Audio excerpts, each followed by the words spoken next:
Perkenalkan, saya Jamaluddin Eka Al-Ghifari dari Prodi Informatika dengan NIM 215232553 ingin memenuhi tugas PKD 2 yaitu ceramah atau khutbah. Assalamualaikum warahmatullahi wabarakatuh. Alhamdulillah nahmaduhu wa nasta'inuhu wa nastaghfiruhu wa na'udzu billahi min syururi anfusina wa min sayyiati a'malina. May yahdihillahu fala mudilla lahu wa may yudlil fala hadiya lahu. Asyhadu an la ilaha illallah wahdahu la syarikalah wa asyhadu anna Muhammadan abduhu wa rasuluh. Allahumma shalli wa sallim wa barik ala sayyidina Muhammad wa ala alihi washabihi ajma'in. Amma ba'd. Hadirin kaum muslimin rahimakumullah, marilah kita selalu memuja dan memuji Allah Subhanahu wa taala, Rabb pencipta semesta alam, sembahan manusia. Sebab dialah yang berhak untuk selalu kita puji, kita sucikan, dan kita agungkan. Dialah Tuhan yang maha pengasih lagi maha penyayang. Kaum muslimin jamaah salat Jumat yang sama-sama mengharap ridha Allah. Ketika seorang manusia masuk Islam dan meyakini serta mengamalkan syariat Islam, maka ia disebut seorang muslim atau seorang mukmin. Allah Subhanahu wa taala dan Rasulnya memberikan kedudukan, kehormatan, dan derajat khusus yang tidak diberikan kepada selain orang muslim atau orang mukmin. Maka dari itu, menyakiti fisiknya, menyakiti perasaannya, apalagi membunuhnya adalah merupakan dosa besar yang harus dihindari. Cobalah kita simak firman Allah Subhanahu wa taala pada Quran surat Al-Ahzab ayat 58. Dan orang-orang yang menyakiti orang-orang mukmin laki-laki dan perempuan tanpa kesalahan yang mereka perbuat, maka sesungguhnya mereka telah memikul kebohongan dan dosa yang nyata. Demikian pula sabda Rasulullah SAW berikut ini. Mencela seorang muslim itu adalah kefasikan dan memeranginya adalah kekufuran. Hadis riwayat Al-Bukhari dan Muslim. Beliau juga bersabda, setiap orang muslim terhadap orang muslim lainnya adalah haram darahnya, hartanya, dan kehormatannya. Hadis riwayat Muslim. Maka dari itu, setiap muslim harus menjaga kehormatan saudaranya yang seiman dan seagama, tidak melakukan perbuatan apapun yang dapat mencemarkan nama baiknya atau menyakiti jiwa dan raganya. Hadirin jamaah sholat Jumat sekalian, kalau demikian adanya kedudukan dan kehormatan seorang muslim, maka bagaimana kalau ia dikafirkan? Mengkafirkan seorang muslim artinya meninggalkan akar-akar keislaman dan keimanan darinya dan tidak menganggapnya sebagai seorang mukmin. Hal ini tentu sudah merupakan perkara yang sangat berbahaya dan serius. Sebab mengkafirkan berarti mengubah statusnya dari yang terhormat menjadi tidak terhormat, dari yang terlindungi jiwanya menjadi tidak terlindungi. Karena sangat berat dosa mengkafirkan seorang muslim itu, Rasulullah SAW bersabda, siapa saja yang berkata kepada saudaranya, hai orang kafir, maka hukum kafir itu telah kembali kepada salah seorang dari keduanya, jika benar seperti yang ia katakan. Jika tidak, maka ucapan itu kembali kepada dirinya. Muttafaq alaih dari hadis Ibnu Umar. Di dalam riwayat Imam Muslim disebutkan, apabila seseorang mengkafirkan saudaranya semuslim, maka salah satunya telah kembali dengan pengafiran tersebut. Hadirin jamaah sekalian, maksud hadis di atas adalah siapa saja yang mengkafirkan seorang muslim, maka vonis kafir itu akan kembali kepada dirinya jika orang yang dikafirkannya itu tidak seperti yang dikatakannya. Namun, jika orang yang dikafirkan itu benar kafir dan terbukti, maka kekafiran itu layak baginya. Hadis di atas menunjukkan betapa sangat seriusnya masalah mengkafirkan seorang muslim. Maka seorang muslim tidak boleh melakukan pengkafiran terhadap seorang muslim lainnya. Sebab yang berhak mengkafirkan itu hanyalah Allah dan Rasulnya, yang dalam praktiknya hanya boleh dilakukan oleh para ulama yang mendalam ilmunya.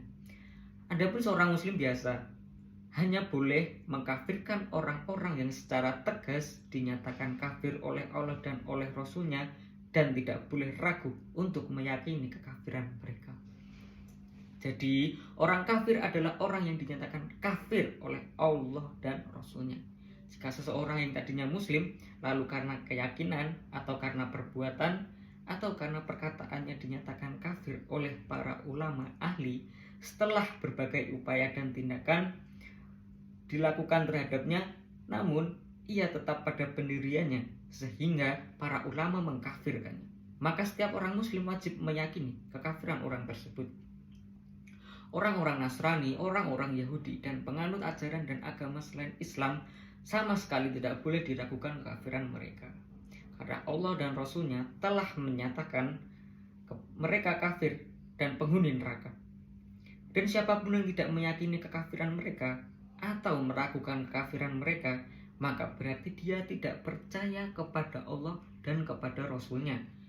Dan karena sikapnya ini, ia menjadi kafir. Hadirin jamaah Jumat sekalian, semoga Allah tetap selalu meridhoi kita semua.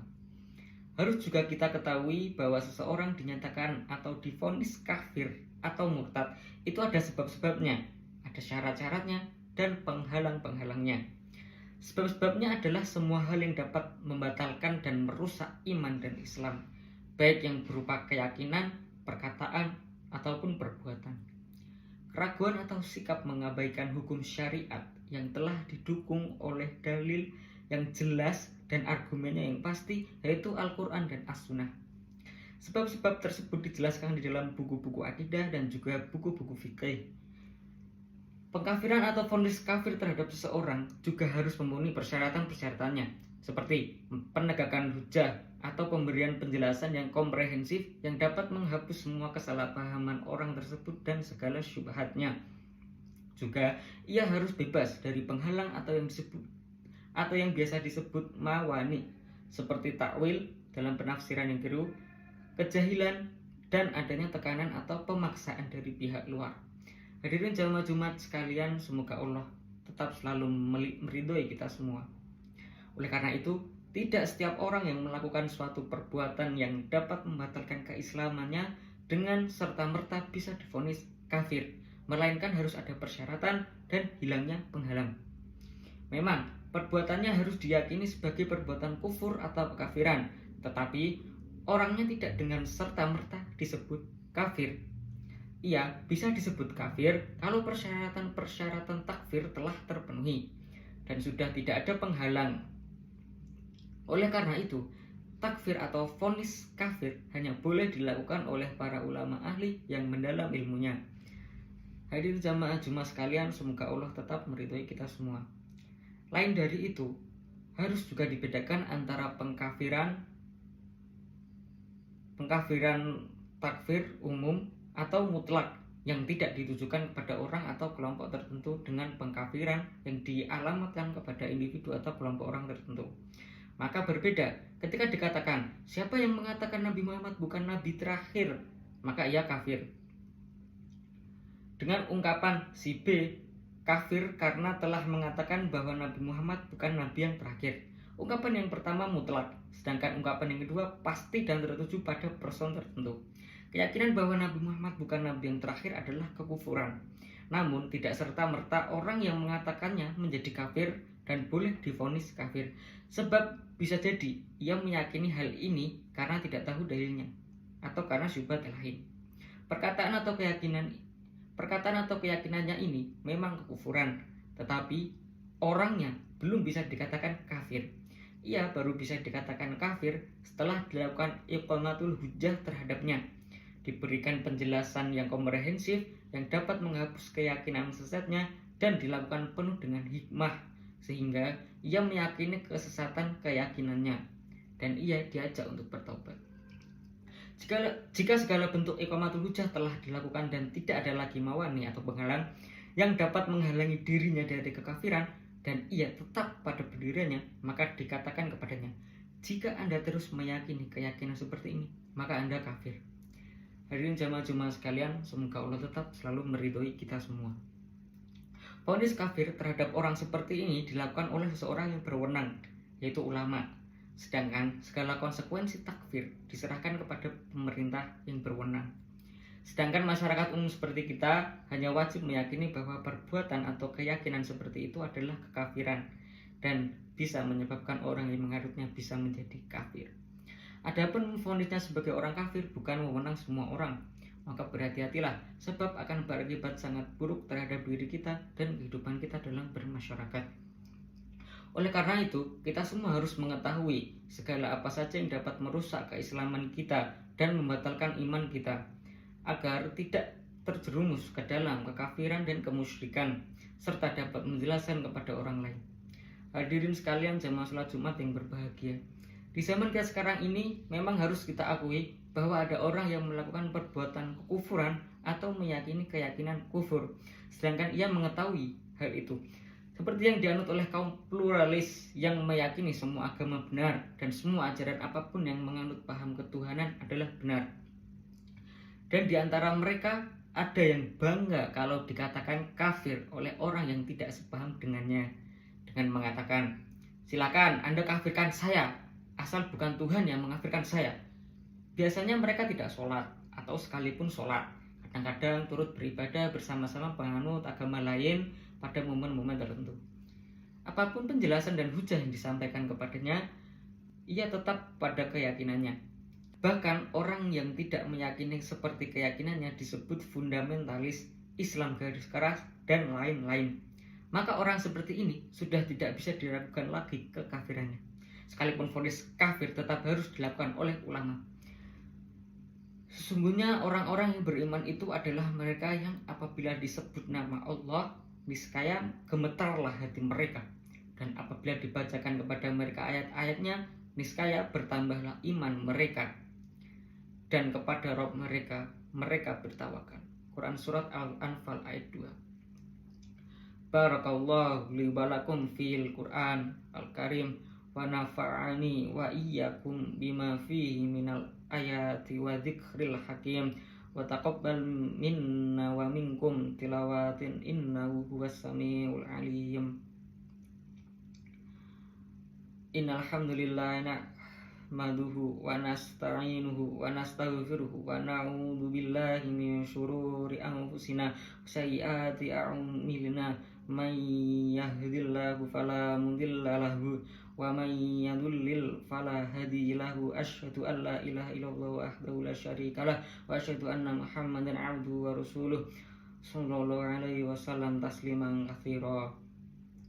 Wahai saudara-saudara seiman, kaum muslimin jamaah sekalian, mari kita wujudkan ketakwaan kita kepada Allah Subhanahu wa taala di dalam diri kita sampai benar-benar menjadi orang-orang yang bertakwa, dan kita tanamkan jiwa kesetiaan kita kepada agamanya dan kepatuhan kita untuk selalu meneladani dan mengikuti nabinya Muhammad SAW.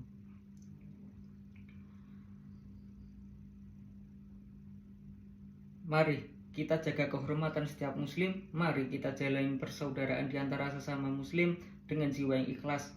Mari kita lapangkan dada kita masing-masing untuk siap menerima nasihat, bimbingan dan teguran dari saudara-saudara kita yang beriman, siapapun dia.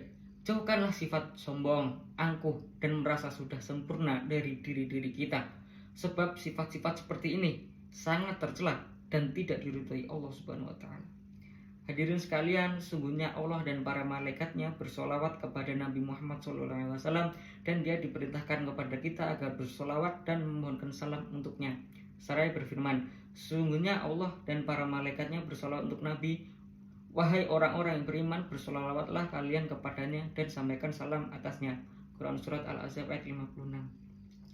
Maka sering-seringlah memohonkan sholawat dan salam kepada Allah untuk Nabi kita, Nabi Muhammad, keluarga dan para sahabatnya, serta segenap umatnya yang setiap kepada ajaran dan sunnahnya.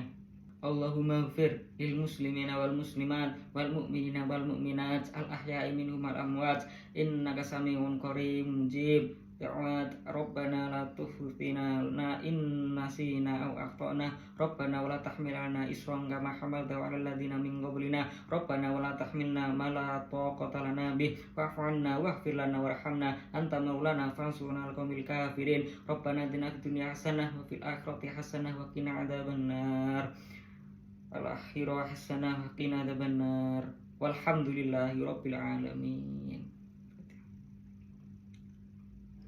Sekian khutbah dari saya. Assalamualaikum warahmatullahi wabarakatuh.